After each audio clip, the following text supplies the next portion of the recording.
Welcome along to the League and Order show on a wonderful Tuesday that is overcast here in Auckland where Ayshford and I sit, and beautiful and sunny where Lavina sits. It's almost a theme, Lavina. Where are you? What are you doing? How come you get to have freedom and loveliness? I know, it's not fair. It's not right. I mean, the beautiful Bay of Plenty, where I tell you each week it doesn't rain. It only rains of a night time. That's for sure. But a lovely, gorgeous spot called Pukahina, halfway between Tauranga and Whakatane.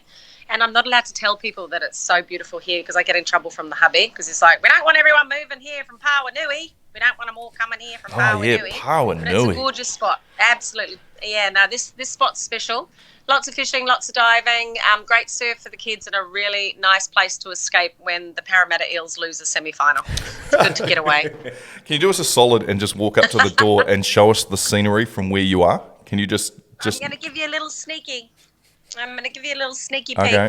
What are we looking at? This way. Now remember, most people are listening on podcasts, so we won't be giving the secret away, but look at that. Wow. Yeah, it's beautiful out there. Sun is shining, the waves are up. It's my son and my husband surfing just in front there. It's gorgeous. That's incredible. So Absolutely jealous. beautiful. So jealous. Let's start with the League and Order then and get through what happened over the weekend. Can I just say, Lavina, you missed a wonderful podcast with Blake Ayshford leading me astray on what teams would win over the weekend, and there's plenty of excuses. I know. It was here, there and everywhere, and there were big people out and teams missing someone in this, and that's why the results happened. But let's start with Friday night's game. Hang on, wait.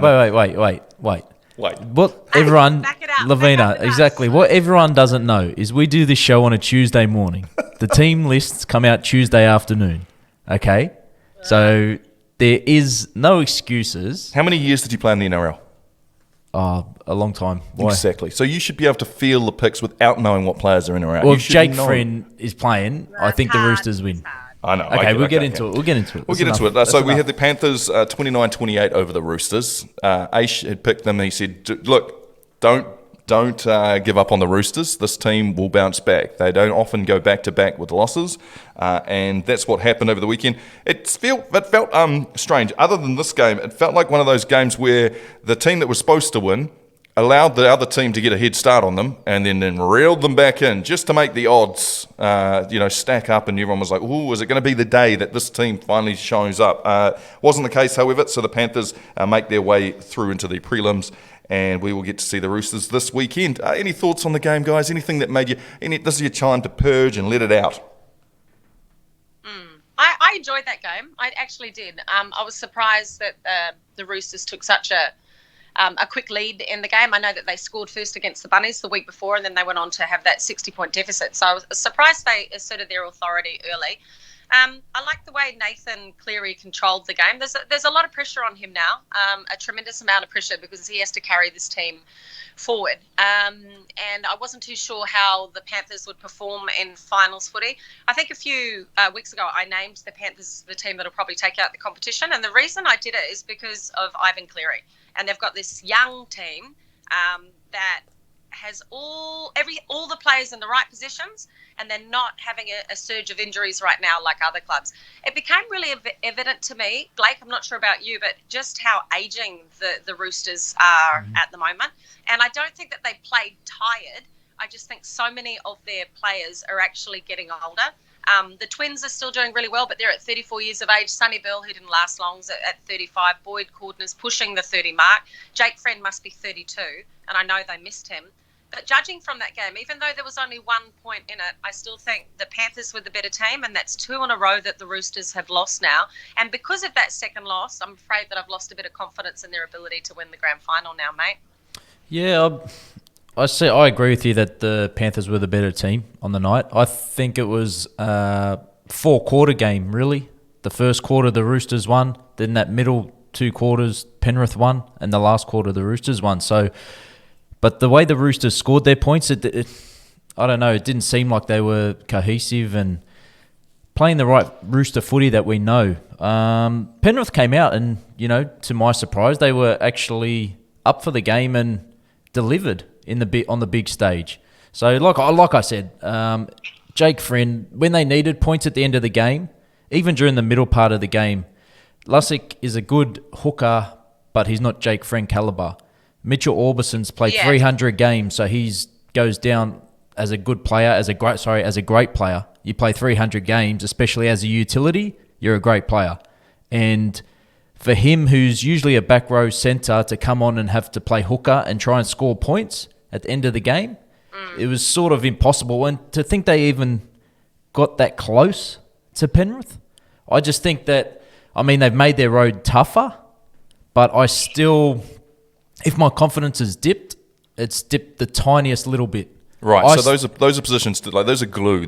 When you were saying that they looked a little disjointed when they were scoring their points. Yep. Essentially the positions that matter, they were missing from those top. Just Jake Friend just instills a bit of confidence and a bit of calm amongst the boys, because he's been there for 10, 12 years as a hooker in the NRL, and that's massive. So you said it last week, and you'll say it again. Do not write the Roosters off. No, and I wouldn't write the Roosters off. I mean, they got beat by a point to a team that has lost one game all year. You know, and I look back at Penrith, and this is where I went, because I went to research. I go, am I hating on Penrith? I just don't know why. I just don't think they can take it out. And I look back to when they beat the Roosters. They beat the Roosters round 1 or 2 when the Roosters were a very bad side before COVID. Then I look back to when they beat the Storm, and the Storm didn't have, I think, Jerome Hughes. They had Brandon Smith playing front row. They had Riley Jacks playing halfback. Yeah, so for me, I don't think I'm being a hater towards Penrith. I just think that the experience in that, and look, they showed me up on the weekend. I just don't know whether, you know, they can still win the GF. I would still ride with the Roosters and Melbourne, you know, or that side of the draw, Roosters, Raiders, Melbourne. But yeah, I just think it was a great game of footy to watch, and I think once the Roosters get their players in, they'll be good. What I liked about the Panthers is that their attack isn't just one-dimensional, so that it's just not relying heavily on Nathan Cleary to do everything. In fact, most of his tries were just from backing up the middle. You've got Luai, who's had a great kicking game, Coruscant, who's, you know, tremendous at making those yards from dummy half. So they ask questions of the defence in so many different dimensions. It's not just one-dimensional footy, which is like what Parramatta's playing at the moment in attack. And I think that's really going to work for them. They do need Kikau out there. They can't afford for him to have too many suspended games, because they're a much better side with him, not just because he's strong and powerful and fit, but because he drives a whole team forward and he can bring a whole pack forward. So if they want to clue up on a few things, it's just to make sure if they do make it through to the grand final, that he'll have to be there if they want to win it. But they seem in a pretty good headspace. They do as well. I was reading an article of Ryan Girdler wrote an article yesterday, and he was saying a couple of years ago, he said what a tremendous waste of money it was to buy, you know, Ivan and his son, and they'd lost 5 games in a row, and it was pathetic that the club spent that much money on them. And he's come out and said, I got it wrong. I actually got it wrong. They're in a great place at the moment. They're playing good footy, and they're showing faith within each other when they're out on the paddock. There's a tremendous amount of faith. You know, they only lost by 1, Aish. They did only lose by 1, but you'd think that they'd won by 20, because they seemed like they were always going to win the game. I know it was close, but in the back of the Panthers' mind, it was like they had confidence in themselves that they were going to win that one. Exactly, but one of the things you touched on before are injuries, and you know, to win a comp, you need to usually have the least amount of injuries and the least, at least not too many. I think it's like 30 players turnover, less than that. So they're in the right space. They're ticking all the boxes. I like Ryan Good. I like the fact that he's a former player who can apologise when he got it horribly wrong, unlike other former players. Exactly, me too. Yeah. All right, moving through to the next game, we've got Raiders and Sharks. This was the one I was sitting there watching the money line move up and down and up and down. I was like, will the Sharks be that team? The one that was completely out of this game. It was, you know, they weren't supposed to be in this game to begin with. They were such terrible odds. And to be fair, Aish did say that this game, that the Sharkies will turn up. They turned up for the first half. They got tuned out in the second half. Yeah, I think Sean Johnson. They did Sean Johnson. They did they what? And then we go back to injuries. They really missed them. We go back to injuries, talking about how good Penrith are of least injuries. Sharks were hit massively all year with injuries, and they did well to get that top 8 spot, and I did think they'd show up. Usually, you know, when those two teams meet the week before the semis, it's usually a role reversal, and I didn't think the Sharks would win, but I did think they'd turn up, and they did. And I think the turning point in the game was that 6 again, the penalty where Wade Graham went out to challenge it, and Canberra took the quick tap and went and scored. Yes. And the ref was explaining it. The ref was explaining it. Wade Graham's like, what? Like, I don't understand, because the rules change every week they just need to come out with a simple rule. Like, you can see Wade Graham went out clearly before he tapped the ball to challenge it. Now, this is where it pisses me off, because every week, like, as a fan, we don't know the exact rule. They probably they can come out and tell us, like, this is why this happened. But I don't know. I think they were hard done by, and that just turned the game. After that, the Raiders went bang, bang, bang. Totally. And the worst thing about it too is that you can't, like, you get a feeling that that's where it turned the game, but you can't prove it. So they're like, well, really, was it that important? They still managed to let in 32 points, like, da-da-da-da. But you get a feeling for sport, right? Where you sit there and go, well, that was such a pivotal moment where emotionally things can change. But you talk about that, but it's a lot of it's mindset. So we had Blair on talking about mindset. When a team scores a try, a lot of people focus on the wrong decision instead of getting on with the next job. Totally. And that could have held on them for, I know it would have held on me for a little while. Yeah. Geez, Whiten's a difficult man to tackle. Mate. He's 6 foot something, and he plays in that number 6 role, and he's just so big and so strong. He's such a difficult player to contain, and when he's on song, I mean, I know he doesn't have that flair about him like the Zip Zip Man used to have, or maybe even, Brett Kenny. He hasn't got that kind of jig and flair and dummy, but he's such a big, strong 5'8", such a difficult man to contain. And once he got a sniff of what was going to happen, it was over. And it was a turning point in the game, but it was the air of confidence that the Raiders needed to go, we're on our way now. And must be such a difficult guy to tackle, because he's so big in that position. Yeah, it felt like everything was going right for the Sharks in that first 10, 15, and it needed to, right? And their confidence was up, and everything they touched was turning to gold. And the Raiders were under pressure, and they were leaking points. There's that thing, right? It's that grand finals team. There's those big team players stand up, and it was a perfect example of, yes, you're here, and yes, you're trying to man up in the situation, but eventually you're going to welter and you'll fall. You hit the nail on the head, Lavina. He is a freak. Mate, when he turns it on, I don't think there's too many better than him. And, we've got New South Wales and Queensland coming up, and I know he won't be in the 6 jersey because they will take it to someone else because he can play centre and do an awesome job. But, mate, I reckon he's the best 6 in going around the game at the moment, the way he's playing.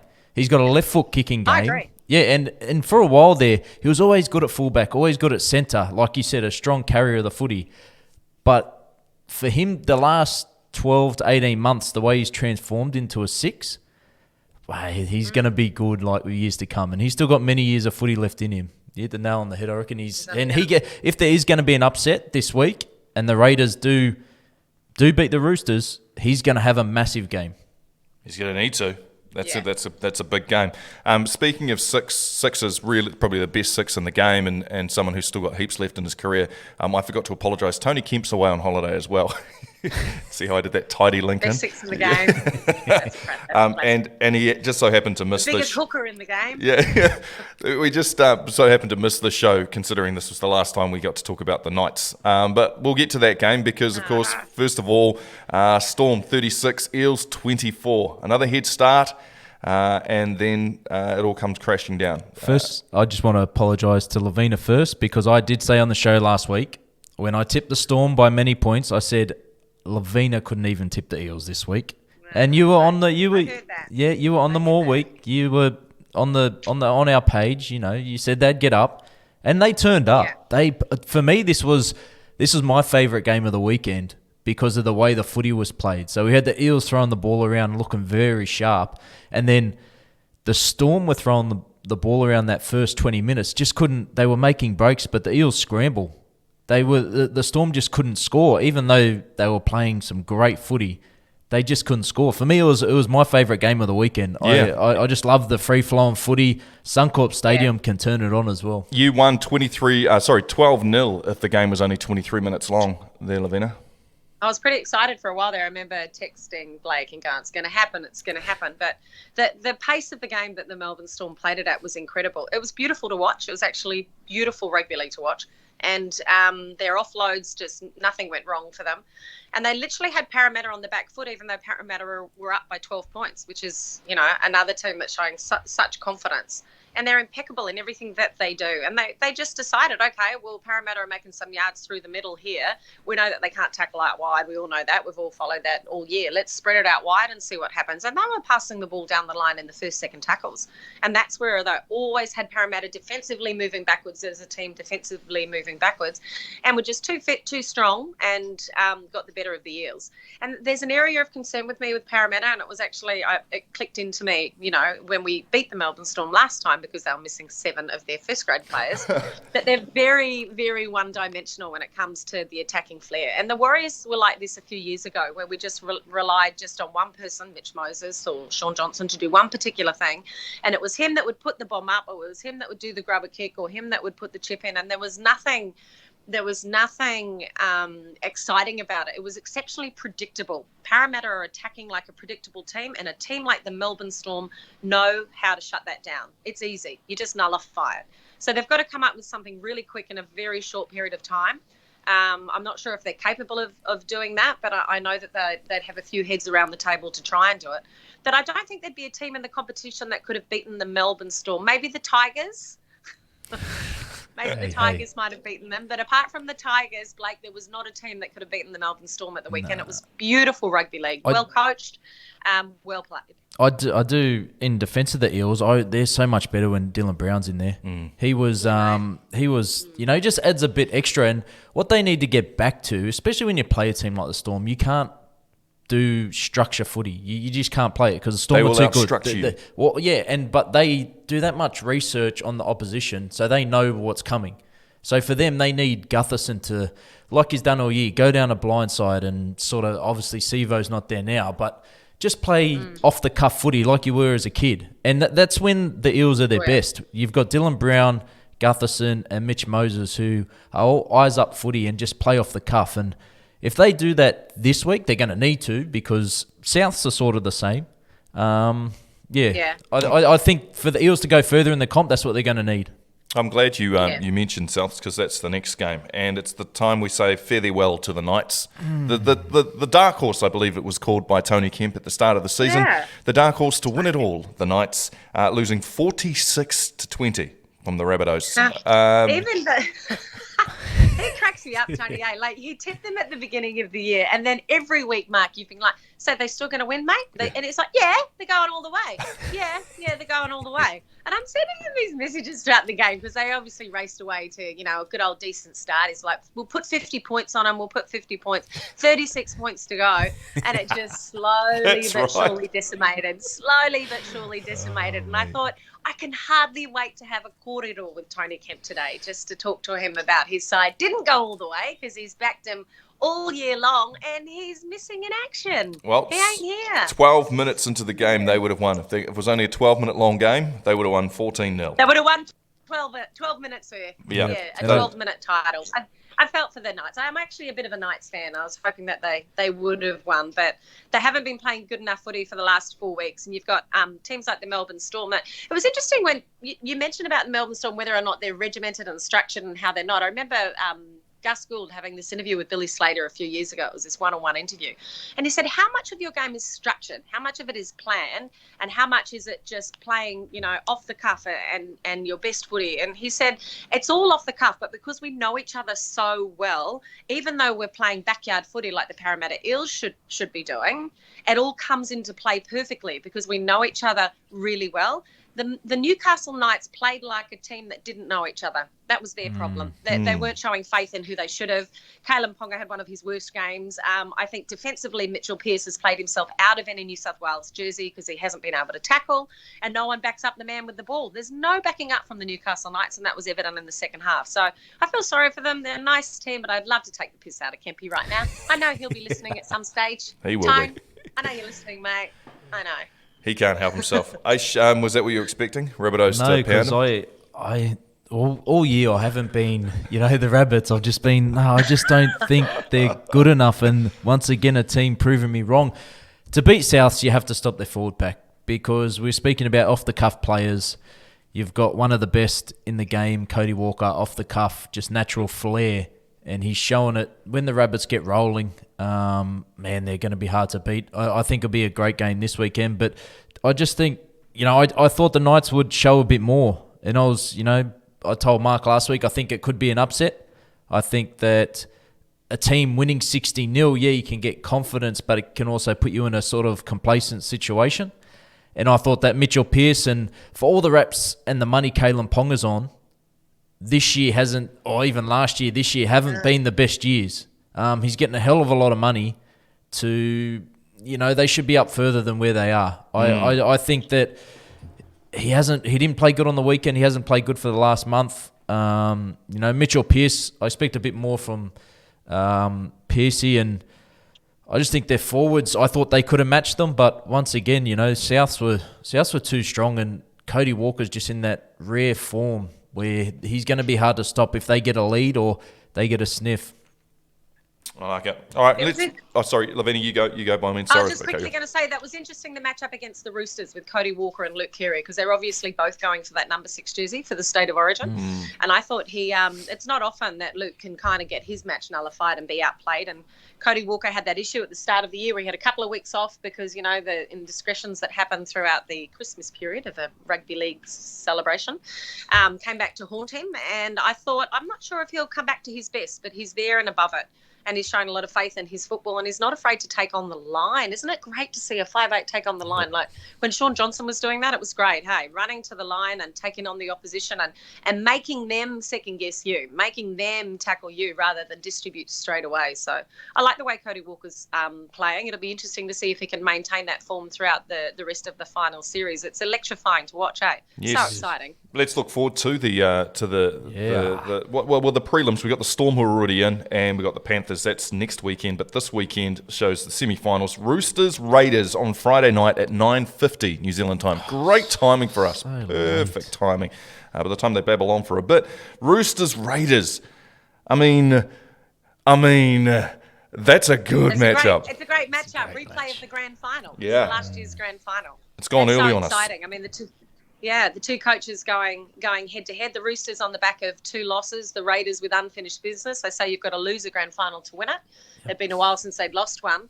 I'm not showing as much faith in the Roosters as what I did at the start of the year. There was a 5 or 6 game period where I thought they're the team to go all the way, and they can't be stopped. And I changed my mind when I saw that the Panthers were not just winning games, but looked a lot more settled. So it's a really tough game to call.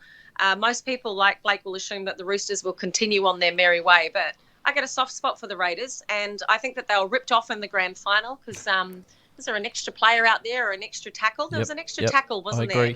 I think there was 7 tackles instead of 6, and Ricky Stewart's been pissed off since that happened last year. I'm going to tip the Raiders on this one. Tipping I'm the Raiders? I'm going to go with the Raiders this weekend. I'm tipping the Raiders. Yeah, so the Raiders would face the Melbourne Storm in the... take my money 1-12. There we go. I like that. You don't ever count the Roosters out. Mate. Are you not counting the Roosters out? I don't.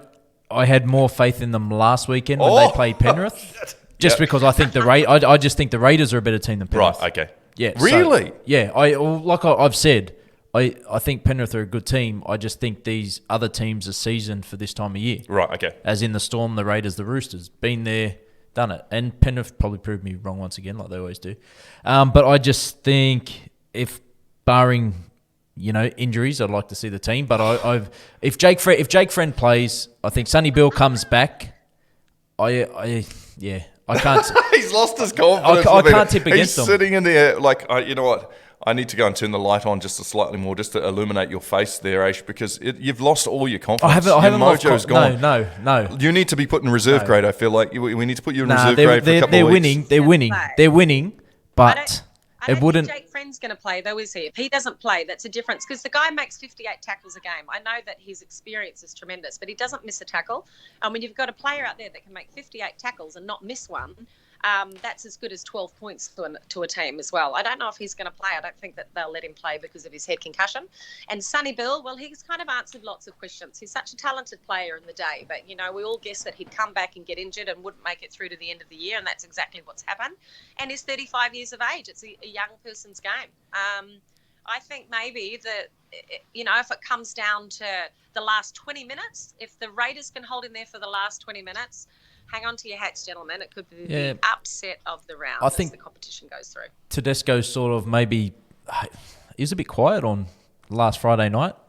I think he, it was not only, it was about 3 weeks ago, they played the Raiders at SCG 3 or 4 weeks ago, and Tedesco came out huge. Oh, no, sorry, not SCG, at Canberra. And he basically won in the game, scored 2 tries, I think he's going to step up. I think these players I think the Roosters are going to win. I'd say 1-12 as well. I think it's going to be a close one. And after we talk about this next game, I'll talk about the storylines, because I'm a big believer in storylines and what the NRL wants. You did give a tip last week that James Tedesco anytime try scorer, and that came true. So that was. Did I? Yeah. So thank you for that. Try. Yeah, he did. And the next semi-final, that will be on Saturday night at 9:50 p.m. when we're all wide awake and raring to go. Eels, your Eels, they get a second chance, a second time to live. Lavina taking on the Rabbitohs, who we've all announced as being the most red-hot team right now in terms of form, flashing, big scores. How do we think this one's going? A second bite of the cherry, so to speak. I agree with Blake. I reckon the Eels need to go back to enjoying their rugby league and chancing their arm. Obviously, they don't have wide, but they've still got some attacking flair out wide that they can start to target. They need Madison to maybe step up, and Campbell Gillard to not play like he is now, but play like he did 8 or 9 weeks ago.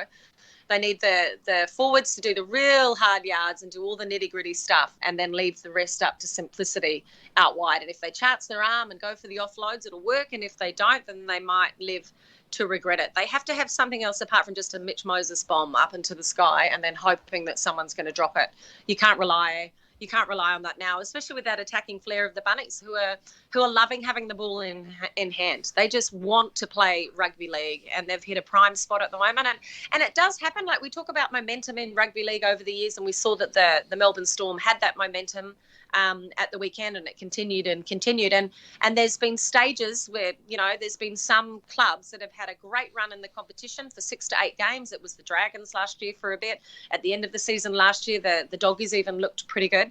And the Roosters had a good old run this year, mid-year as well. But you never know. It might be the time for things to turn. I'm going to keep the faith on Parramatta, and I never, ever bet against them. So I'm going to put my sneaky $20 on the Eels to win 1-12. That's me. Oh, that's me.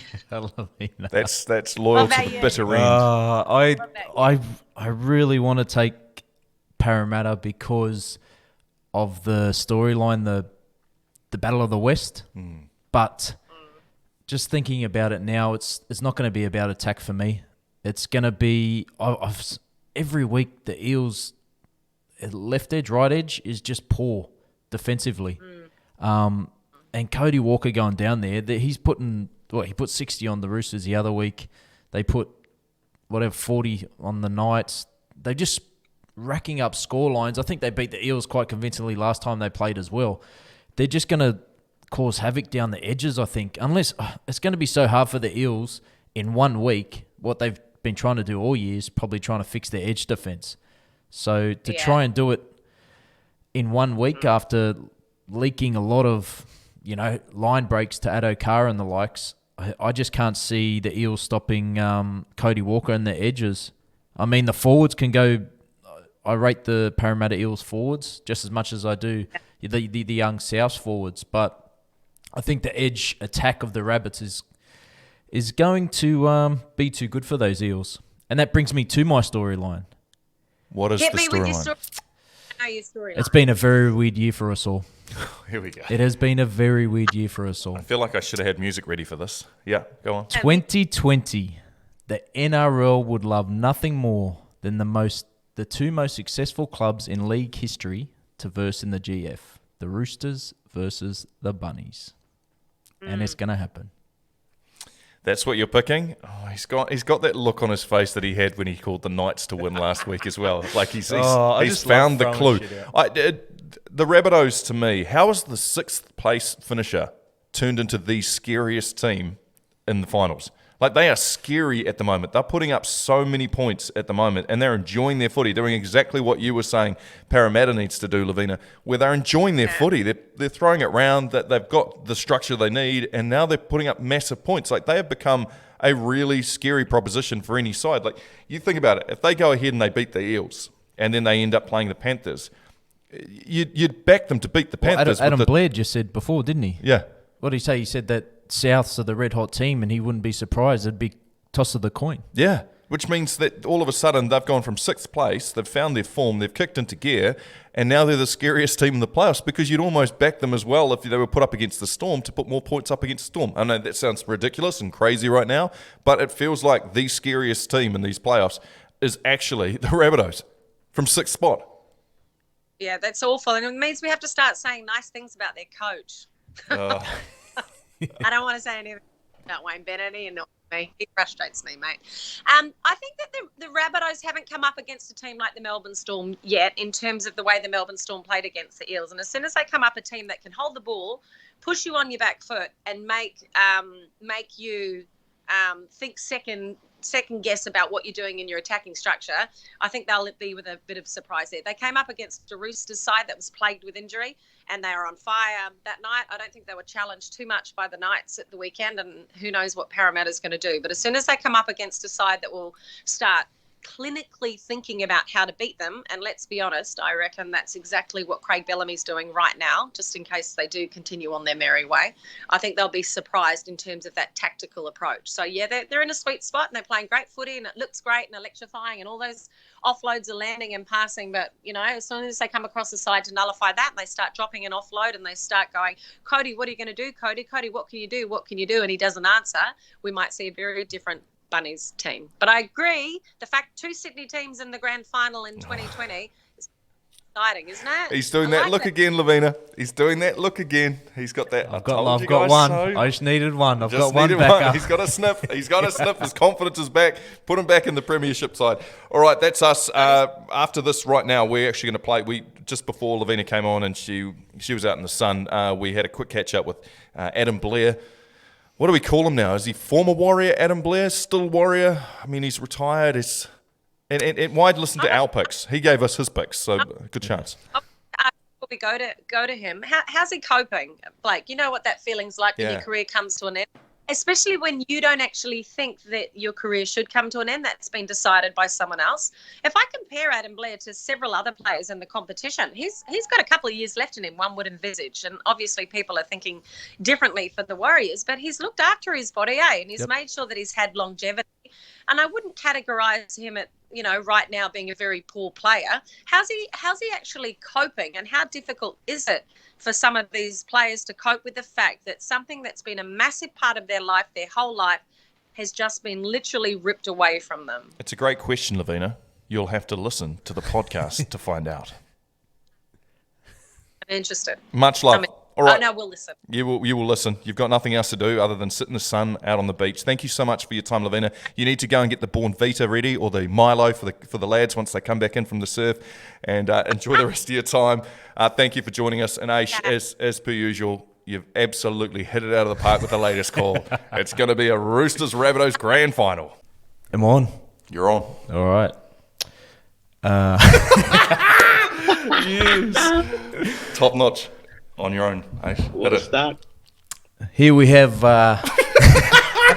You're serious. No, Blairy, thanks for joining us, brother. The most capped Kiwi. It's an honour to have you on the show. How are you holding up in isolation? Thanks, Aish. Pleasure being on, brother. It's been all right. We're 8 days in. You lose kind of track of the day and how long we got left. But, considering that, being locked up in a hotel room with 2 kids, it's been pretty good. We've found things to do to try and keep them busy, and then try and get our work done at the same time, which is not too bad. Has it sunk in yet, that it's done? That you're done? When does it sink in, Aish? Oh, mate, for me, really? I think it was the first day back when the boys had pre-season. Oh, maybe then when you see all the boys going back to training and you're not there, I think that's maybe the time you realize that you're not playing footy again. But because I feel like, I feel fresh in the mind and the body feels really good, and I've been very blessed that, I had not many major injuries or missed too many games through injury, that like I still feel good, which is a good thing for myself. But like you said, I think it won't be till everyone goes back to training, then I'd realize that that's not me. Yeah, I know. And you haven't had a chance to reflect. Like, have you sat down and like thought? Because like, you've played over 300 games. You've won comps. You're the most capped Kiwi. Like, has it sunk in yet? Like, that this is It's been a your really career. good run. Like, Yeah. it's one of the best careers. Yeah, it hasn't. And again, like I know everyone, there's some pretty good stats there, and I honestly just played the game to just play for fun and run around with my mates. And because I'm a competitor, I just love playing rugby league and love competing at the highest level. It was never about playing all these games or representing my country that many times. And I said to the boys when I told them that I was retiring, I said I never wanted to be the best player on the field. I just wanted to be the player that everyone loved playing with and hated playing against. And I just hopefully that was the impression that I gave my teammates and people that played against me when I played them. Oh, mate, I can tell you that yes, that is right. And Well, go elaborate. Just when he's on the field Yeah. and he does things, and it just when you're against him, and it just pisses you off, but you can't do anything. And he's cheeky and says things, but you've got no comeback to it. And then after the game, you're like, oh, shit, I should have said that to him. But, like, stuff like that. And then when you're on his team, when you see someone knock the ball on and then he's into him, like that no one else would be. And it's just the simple things that no one else sees that Blairy does. But, yeah, no, you're right. You we're awesome to play with. I got to play for you in two teams, but to play against you and that's something I wanted to touch on because, can you tell secrets now about other teams? Because, with the Storm, there's, you sort of brought in the wrestling a bit and you are a good wrestler and smash all the boys at training. So, what's the conception around the Storm, around the wrestling? Did you just train a lot for it? Bro, yep. I actually enjoyed, obviously, everything I've learned throughout my footy career and how I started was obviously come from the Storm, and it put me in a good stead for my career. And I haven't lost anything that I learned down there. When I've played footy, I've carried that all with me from whatever club I've been to. They practice the little things really well, and they repeat it every single day until you're bored of it. They just keep doing it so that it just becomes second nature. And when you're out there in tough times, those are the little things that you revert back to when you're under a bit of pressure, because they put you in pressure situations. But then hopefully with all the training that you've done, that it's just second nature, just comes to you real quickly. So they work hard on the basics of the game and the basic techniques, and repeat it every single day until and when you're bored, they just keep doing it. But it's what makes them such a good club. What makes the Warriors such a good club? Sorry, Blair, it's Mark here. I just thought I'd pop in. I know you can't see me, but what makes the Warriors in your experience such a good club, and what's something that we as fans can look forward to that you got a feeling out of the club heading forward? Yeah, I think that my time's been obviously I had 3 years here and I enjoyed my time. I think the people make the club. There's some really good people in the organisation that are all about looking after like us. Everyone in the organisation. So if I think about my time at the Warriors, I enjoyed the people around the place. I enjoyed the young kids that are there that are pushing to become NRL players. I think, those are things that we can look forward to, as those young boys making some strides in the NRL. And I think after the back of our last 8 weeks or 10 weeks of rugby league over in Australia, I thought they really got a real tough mindset or an attitude where they wanted to work hard for each other and not give up on each other. And I thought that was a pretty cool thing under a lot of tough adversity, or under some tough situations where a lot of things happened over there, and we ended up working hard together and coming out the other end. Yes, we didn't win some of the games that we thought we could have, and we played some pretty tough competition, but we were proud of our efforts, but not satisfied. And I think that was one thing that come out of those 8 weeks, is that those games that we played against some of those top teams, is that, yes, we played well, but at the end of the day, we weren't good enough, and we recognise that, and we try to keep pushing really hard each week to be better. We had Cam George in the other day, and he was saying that because you did have a year to run, so you're going to stick around for a year and help the boys out. It's part of. I had another deal to another year to go. It was a tough one because it's only 1 year, and all the uncertainty around the Warriors and where they're going to be next year. And it looks to me at this stage that it's going to be Australia, maybe, if nothing changes, if everything stays the same. And I don't know, I know this year was quite stressful on the family, up and leaving, I guess, home, schools, the wife's work, all those kind of things. The little things that people don't really understand how hard it is for your partners and your kids to just pull them up and just ship them off overseas and be there to try and help you out. So at the end of the day, when it comes to making the decision, along with Cam and the manager and all those people, trying to make sure that, it runs smoothly next year, because at the end of the day, it was one of the hardest decisions I've made, because in a second your career's over, because you just say the word and it's done. And I just thought about the family in this situation when I made the decision. Just thought that it'd be better for us as a family to just try and be settled for a year, or finish up wherever I can back home in New Zealand. Beauty. And one last thing about that, when I see you at training, you practice a lot with the boys, and you give a bit of stick to the boys when they're goal kicking. And that last goal kick, you always head down, head over the ball. And I've seen you at training. You've nailed them. Was it just the big stage? You just froze up, or? No, I felt comfortable, Aish.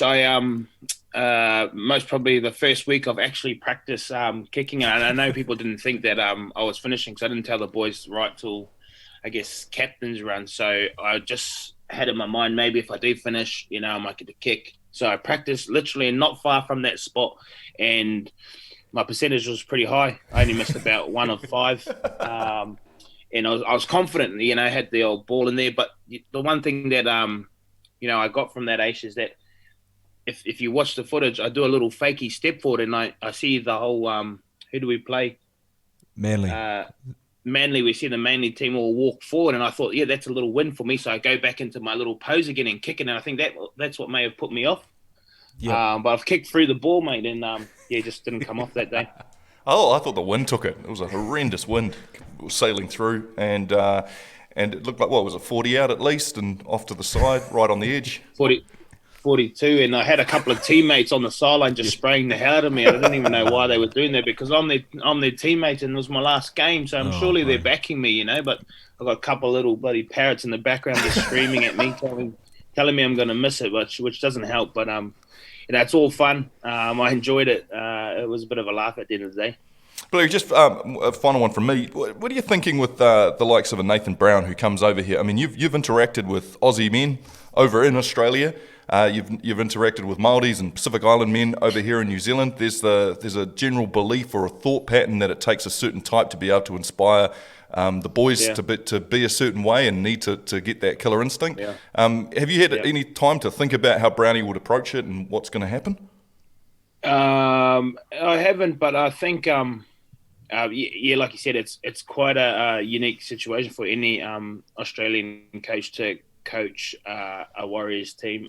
Like you said, there's a lot of different cultures and a lot of different beliefs in there, and I guess for anyone, you need to be able to understand the cultures and the beliefs of individuals, which is quite hard when you've got a squad of 30 plus all the rest. Is about trying to understand the individual and how they need to be spoken to and the way they need to be treated. But I think if we look at, like I said before, the last 8 weeks on what we displayed and how we went about our business, I think it was more of a, Todd had a a pretty clear game plan, and there was a lot of learning through the week of the opposition. Again, not on the computers, but out on the field, about running through their plays and the structures that they like running. So that I think that kind of helps the individual prepare themselves better, so they get a better understanding on what's coming at them on the weekend.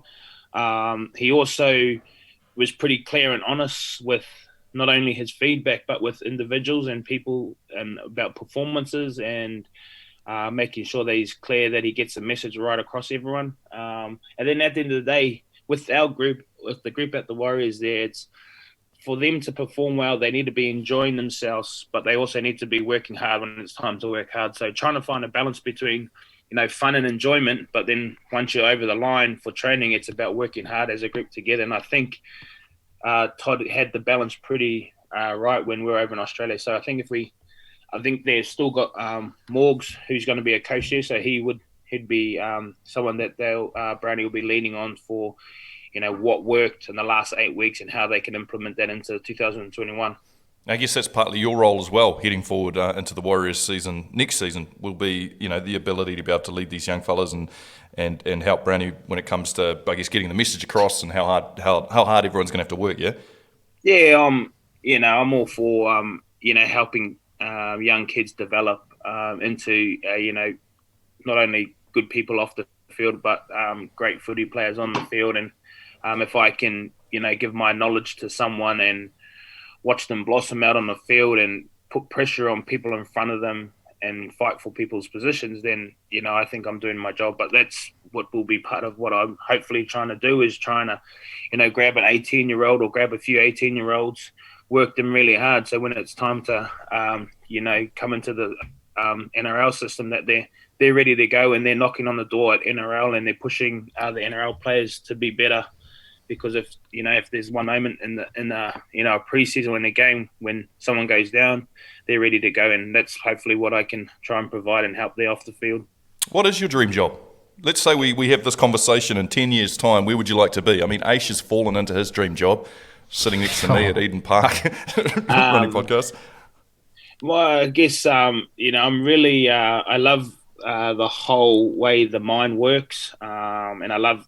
Because I'm such a competitor, I'm so intrigued on how people think under pressure or being put in tough situations, how they work themselves out of it. I'm really intrigued on the mind stuff. I think eventually, a dream job would be to able to set up something halfway up north, where there's an academy where I can get some guys from the far north to a position where they're able to try and, if they want to play NRL or play rugby league, that they're able to turn up and work really hard to try and give them an opportunity to get into the NRL. I think myself coming through, if I lived, 2.5 hours out of Whangarei, but for people that can't afford or to get their kids down to Whangarei to give them an opportunity, or even drive to Auckland, I think I can try and help that way by putting something halfway there and help those guys be better, or give them an opportunity to get off the streets. And,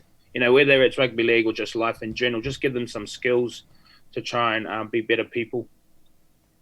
Bro, that's mean. Oh. That's awesome. Yeah. That's such a good idea, and good for you, man. And that sports science, the science of the mind, is incredible. Yeah, and again, sports psych would be the ultimate dream job. But if I'm thinking about, giving back to the community, like I said before, I'd love to set up something halfway up there so that they can have an opportunity to, if it's not rugby league, but to get off the streets and be better people. Fuck, no wonder you loved needling people. You just wanted to see how high you could, how close you could get them to the edge before they broke. Yeah. I love it. Blaze, let's. Mate, that's what happens. That's what happens when you get into army camps. When you go into bloody NRL team, they take you in army camps and they put you in situations where it's uncomfortable. But after I did my first one at the age of 16, I knew that rugby league at that stage wasn't for me. I was like, nah, I'm not going to play rugby league if we do these army camps. If anyone said put your hand up and let's leave, I would have been the first one to leave at 16. I was about to cry. So. But if I got through that situation, I said to myself, well, if I can get through this hardest thing of my life, and I'm 16 years old, I can get through anything. And I've taken that mindset through every army camp that I've done.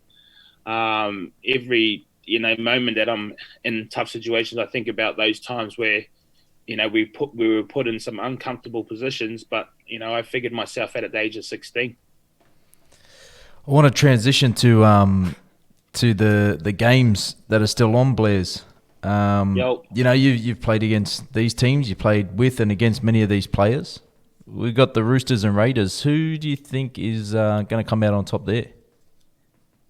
Yeah, I think the Roosters have been doing it pretty tough, Ash, to be honest. I think that Canberra are slowly building. I think, they come into a tough Cronulla side, which was always going to happen, trying to, bash them up and not give them an opportunity. But at the end of the day, they just seem to find a way to grind out wins and come over the top of people in the end, and the score blew out in the end. And they've got some key players in there that can change moments in the game, and those are the players that you want when there's a moment and an opportunity to take it by the neck. There's guys at the Raiders that can do it. So I think there's going to be a pretty close game. I think they beat the Roosters during the year. I think they'll get them again, Aish. Yeah, they're 1-1 this year. So Blair's gone Raiders. What close game? Yeah, it'll be a close game, mate. They'll come out front. I thought Roosters would be better after the big game against South, where the South put a big score on them. I thought that'd be better. And you don't really see the Roosters go back-to-back losses, especially coming off what was 50-plus scoreline or whatever that was against them. You thought they would have come out firing and be better, but they got put on a bit of pressure and they were unlucky. So I think, Raiders are going to be too strong for them. Raiders, lock it in. Ooh, okay. Then you mentioned the Rabbits. Rabbits are on fire. They are, mate. Yeah, I just like their attacking ability, Aish. I think they're playing a really good attacking brand of footy. If their forwards go forward for them, then it gets the like of Adam Reynolds and the other six running around the back and playing some plays. I just love the way they're playing at the moment with a lot of energy and excitement. And I guess you can't do that unless your team's going forward. But I think they've got the players and the ability to be able to play that style of footy. So I think they'll be too good. So if I think they might be down a couple of wingers. Yeah, but so you're saying that if Para can somehow stop their go forward, you reckon Para could get on top? Oh, I think it's going to be a tough ask because I guess Para do rely on their back two wingers and a couple of their big middles. If South, I think they've just got some big game players in there that can make plays, and I think they'll be too strong. What about the other two teams remaining? Do you have a pick for the GF? Who's gonna take it out? You've played all of them. If South get through, Aish, I think the biggest game would be that Penrith South game if they get through, because they're both attacking style of football team. So it'd be interesting to see how that all goes after if everyone goes through into the knockout semi. Yep. But I think Storm can't go past those guys. They're just clinical and know how to win. As long as you've got Cameron Smith in your team, the way he controls the game and the way he chooses the right option literally nearly every time. And they've been to those places before. They've played in those moments. They were 12-0 down or something, 10-0 down, and they just hung in there and come home over the top at the end of the day. But I like Penrith. Got some good kids in there. One of the good mate from up north, Fish, who's playing some outstanding footy. I think he's had a great year, and I think off the back of their forwards, the likes of Cleary's been able to play a bit of footy. So your long-term prediction, lock it in. Who takes it out? It'll be Storm, and it's a flip of the coin for South and Penrith, I reckon. I think, all right, I'll go Penrith, just because it'll be nice to see Penrith have a crack. Yeah, they've looked good all season. Sweet, thanks, bro. Thanks for coming in and joining us. I know Mark didn't say much, left it on me, so it was actually a good interview. Be honest, it was a really good interview. Thanks for joining us. You had an awesome career, man. It was awesome to play with you. Shit to play against you. But thanks for everything you've done, and that idea that you've got about the up north would be awesome. So thanks for coming in, man, and having some time. Awesome, guys. Appreciate it. Shot A, shot Mark. Thanks, brother.